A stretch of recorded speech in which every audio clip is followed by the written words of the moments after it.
ఈరోజు జన్మాష్టమి సందర్భంగా మా ఇంట్లో ఏం వంటలు అవుతున్నాయి చూస్తున్నారా? ఇది కొబ్బరి కూర అండి. కొబ్బరి కూరని కొబ్బరి ఉండలు చేస్తాము. ఇదేంటి అనుకుంటున్నారు? తాటిపండు అండి.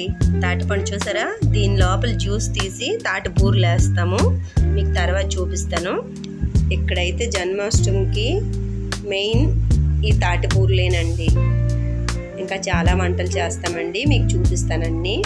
చూసారా, ఇలా తీసాను, ఓపెన్ చేశానండి. దీనిని గ్రేడర్తో గ్రేట్ చేసుకొని జ్యూస్ మొత్తం తీసుకుంటానండి. తీసుకొని వాటితో బూరెలు చేస్తాను, తాటి బూరెలు. ఓకే ఫ్రెండ్స్, ఈ మిక్చర్ని దీంట్లో ఇలా ఫ్రై చేసుకొని తాటి బూరెలు చేస్తున్నాం. దీన్ని చూసారా, కొబ్బరి కూర. ఇది కొబ్బరి కూర పంచదార కలిపి ఉంచుకున్నాం అనమాట. దీంతో కొబ్బరి ఉండలు చేస్తామండి. చూసారా, ఇలా తీసుకోవాలి గట్టిగా ఉన్నప్పుడు.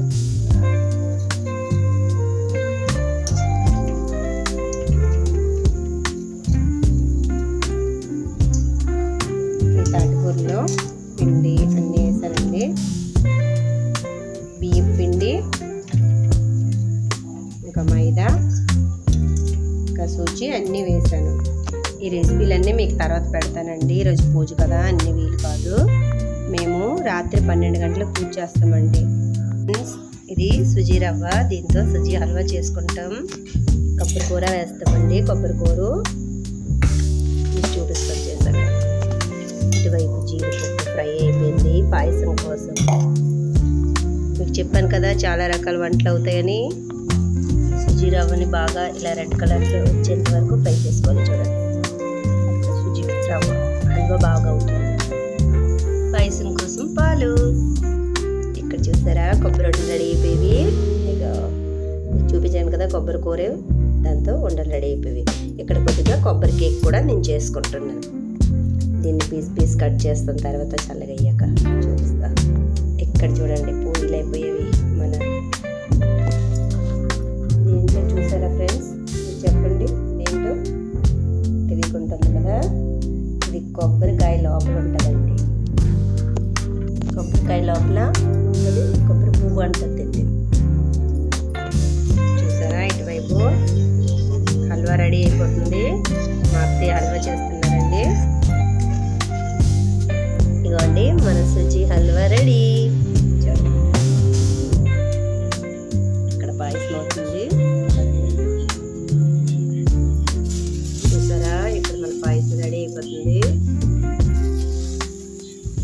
చూడండి, బియ్యం వేసారు అత్తయ్య.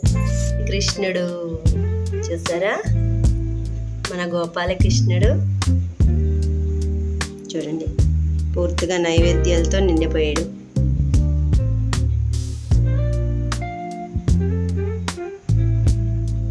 పాయసం, అటుకులు, బెల్లం, కొబ్బరుండలు, తాటి బూరెలు, పూరీలు, హల్వా, లడ్డుండలండో. చూసారా, పాలకోవా, ఇది కీర్, ఫ్రూట్స్, పాలండో, పెరుగండో. చూసావా, అన్నీ కృష్ణుడికి ఇష్టమైనవి.